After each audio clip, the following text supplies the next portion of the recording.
Представьте себе ситуацию. Вы родились в небольшом городе. Всю жизнь хватались за любые возможности, чтобы добиться признания. И вот вы уже много лет руководите предприятием. Правда, оно уже давно в кризисе. Вы знаете, что работники и их семьи хотели бы лучших зарплат и условий труда. Но едва ли вы хотите рисковать и что-то менять, ведь это ставит под угрозу ваше положение. К тому же вы уверены, что любой другой руководитель распродаст предприятие и загубит его. Вы умеете давать невыполнимые обещания и объяснять, почему никому из сотрудников не стоит мечтать о жизни, как у банкиров или айтишников. Вы требуете исполнения приказов и показателей, и со временем убеждаетесь, что самый простой способ сделать людей послушными — это страх. И начинаете искренне верить в то, что белорусам нужна сильная рука, чтобы они работали так, как нужно, и выполняли план.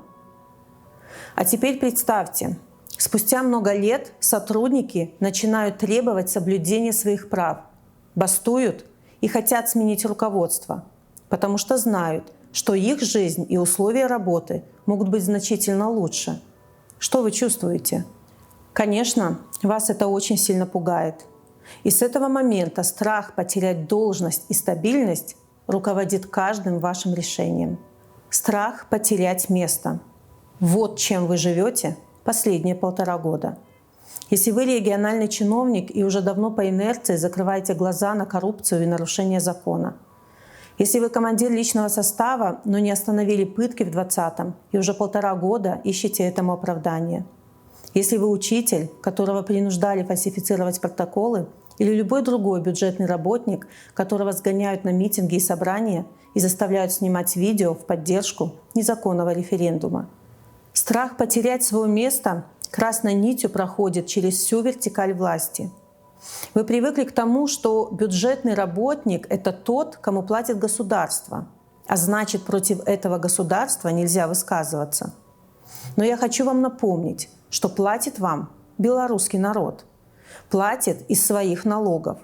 И это перед белорусским народом вы несете ответственность, равно как и ваши начальники.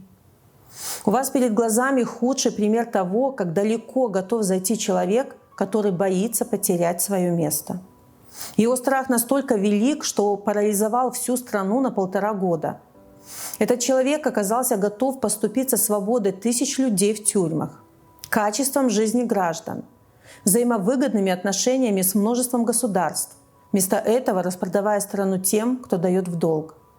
И теперь, когда белорусы видят в небе военные вертолеты, а в новостях все время говорят о войне и показывают фото российской военной техники на территории нашей страны, выходит, он поступается и священной ценностью, независимостью и суверенитетом Беларуси. Если эти понятия для вас слишком абстрактны, я поясню, что они означают. Суверенитет — это значит Беларусь, отдельное государство, а не губерния или часть чьей-то земли. Это значит, в Беларуси живет отдельный народ со своей культурой и историей, и родной мовой, якую вы апошнім часам амаль не уживаете. Суверенитет — это значит, что мы сами выбираем власть, а не смотрим на чужих ставленников.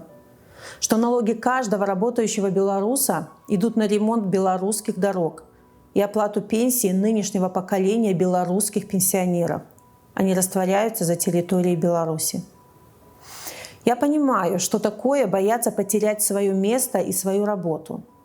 И я прекрасно понимаю, что такое бояться, что из-за своего решения поступить правильно не сможешь обеспечить собственных детей, не сумеешь расплатиться по кредитам, а твоя семья потеряет чувство безопасности.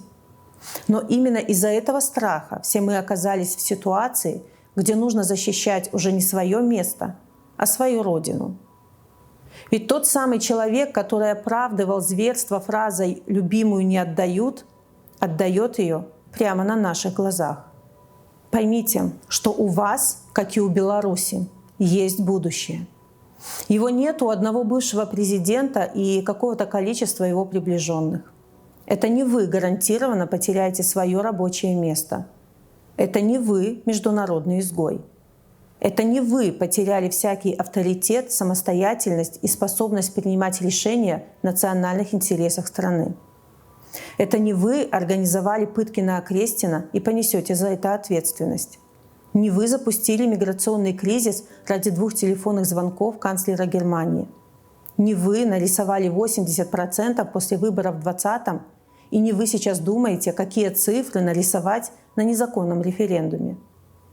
Вы же прекрасно знаете, что этот референдум не решает нарастающий экономический кризис, не избавляет белорусов от угрозы потери независимости, не выпускает невиновных людей на свободу.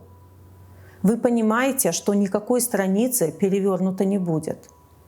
Вы чувствуете, что у режима нет плана, что делать дальше. Он готов забрать у нашей страны нейтралитет и безъядерный статус ради участия в чужих войнах. Но Беларуси нужны не войны и симуляция народного голосования.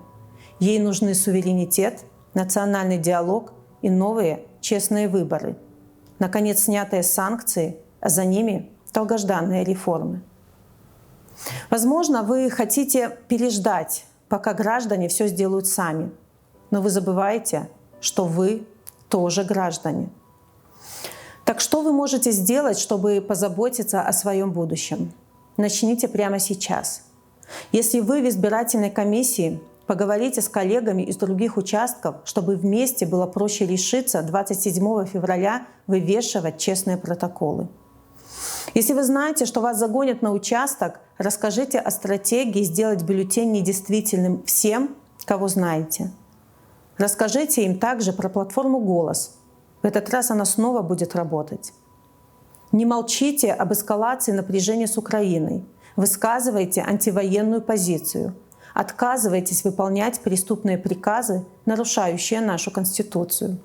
Если вы готовы работать на будущее руководство страны после транзита, пишите нам. Если вы работник силовых структур, который готов помочь установлению правопорядка во время транзита, обращайтесь в Байпол или в офис. Вы же действительно хотите сохранить свое место в будущем. Значит, пора начинать работать над ним уже сейчас.